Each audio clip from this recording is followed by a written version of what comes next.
Hey everyone, Wylock here, welcome back. A lot of input lately about why don't you make some chaos-based terrain. So I had this one piece in my junk bin I've been waiting to use, and I thought this would be a good opportunity. I just didn't think much. I just went, get the project done, and I ended up with something that doesn't look anything like my normal aesthetic, which has me pretty excited. So without any ado, let's just jump right in and build it.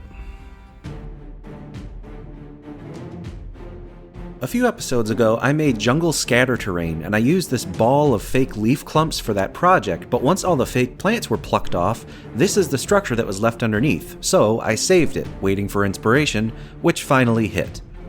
So first, it's actually two loosely connected halves, so I used super glue to join them together for real. You could see a lot of plastic flashing, but I'm not going to take the time to clean that up.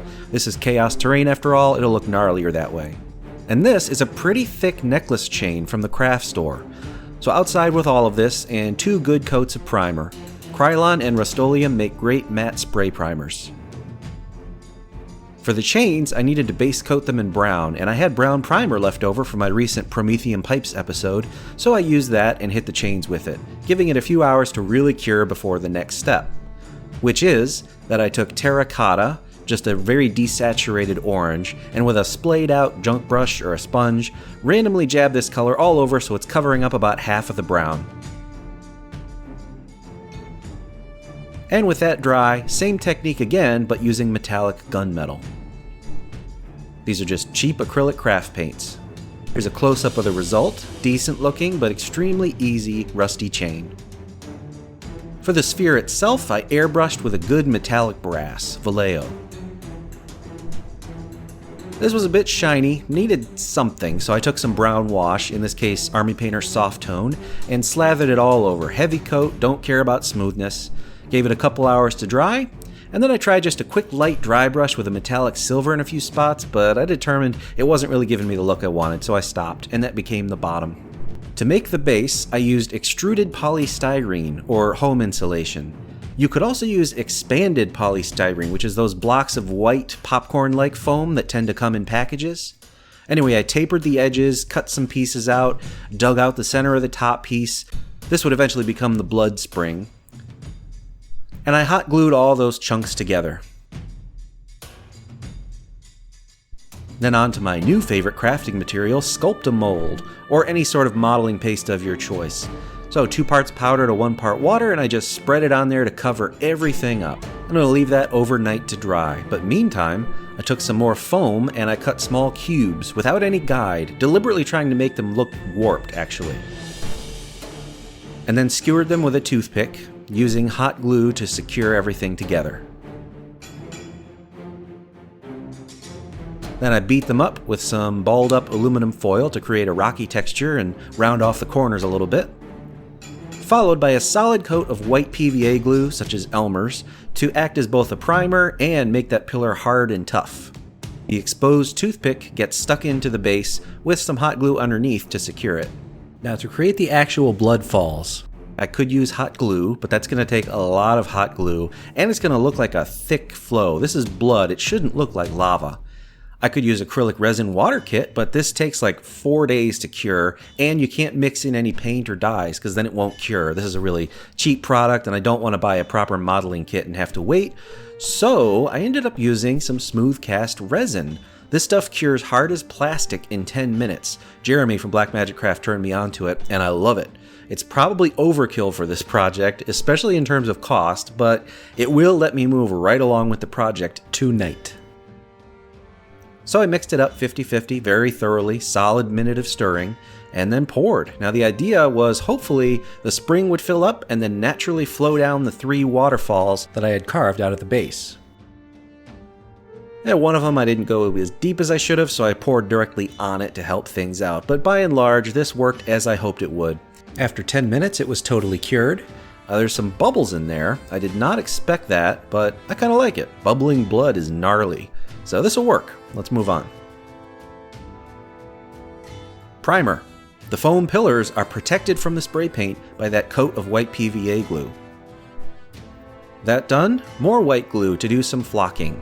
I'm not doing my usual total coverage of sand. Instead, I applied a full area of glue, but then carefully sprinkled the pebbles and sand in patches and streaks, simply because I want to try a new look, something different than I usually do.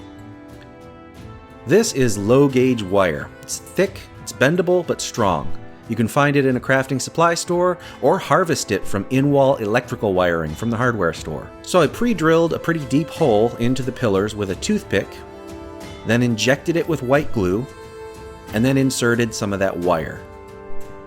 While that's drying and setting up, I also applied a solid base coat of burnt umber to the base. A slightly watery brush helps the paint flow nicely into all that sand via capillary action.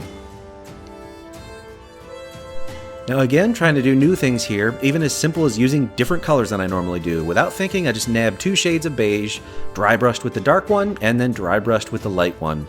It was okay, but still not as dark and rough as I want my chaos terrain to be, so I applied my usual black wash. It's like 1 part black paint to 10 parts water. Just slathered that all over.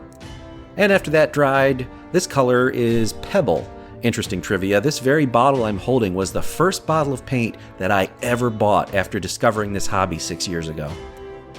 Anyway, I dry brushed with that, and then with a very light gray, I dry brushed just the horizontal type slopes. And now on to the main event, but first, real quick, just give me like 25 seconds to do the obnoxious YouTuber influencer thing. There are multiple ways to support the channel if you find the content helpful. Number 1, like, subscribe, reminder bell. Number 2, Patreon, Wylock's Armory. Number 3, Amazon affiliate links. Just use the links in the video description below when you buy stuff. Totally transparent to you, the only difference is I get a small commission. Number 4, Heroes Horde. For you 3D printers out there, tons of selection, including all True Tiles lines. And number 5, my modules on the DM's Guild, written for D&D 5th edition. They're pretty good. Not great, but, you know, good. So now, for the blood. This is Vallejo Gory Red. I airbrushed it onto the blood flows. Easy. Took 4 coats, about 5 minutes of airbrushing, but it got there. The pillars I simply base coated with beige using a brush, and then washed them with a strong coat of brown. Looks like I used Army Painter Strong Tone this time.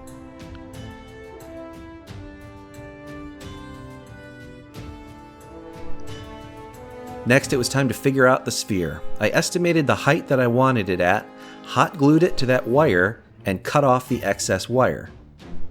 This was a bit flimsy still, so I decided to do a second wire from another pillar, and that improved strength considerably. Again, these are just blobs of hot glue to connect the wires to the sphere. Now for the chains, time to drape them in a most chaotic way. In the top of the foam pillars, I gouged out a small hole, filled that with hot glue, and then inserted the first link in the chain. It's a very strong connection, easy. So I draped a total of 3 chains over the sphere, cutting away any extra links so that they all look taut, giving the illusion that the sphere is like trying to break away, but these chains are holding it back. Few final touches. The blood could be more dynamic, so I took a brighter red and airbrushed it down the center of the flows, and this did give it some nice subtle complexity. Also, with a fine tip brush, I went back to that original red and did some rivulets, some random trails going off of the main flow. And to top things off, a nice happy little skull. What I've set up here is a previously holy world that is obviously in ruins due to a fissure in the warp having manifested. And in this case, that's what the Hellsphere is representing. Legions of demons are pouring out of this thing now, going off in 3 prongs to raid the ruins of this city. Some of you may recognize these models. This is Seabass's army, my next door neighbor, who's been on several battle reports before with this army. If you missed the announcement, I moved all my gameplay-related content, including battle reports, to my new YouTube channel, Wylock Plays, so you can check it out there. Could use it for anything, story piece in your D&D campaign. It could be a portal, it could be a cage, it could be a usable artifact, whatever. Oh, or maybe you set up a scene where the bad guy is trying to like baptize the heroes in blood, and you can literally put the models there on the blood spring. But really, the inspiration for this aesthetic is the armies of Khorne in Warhammer 40k.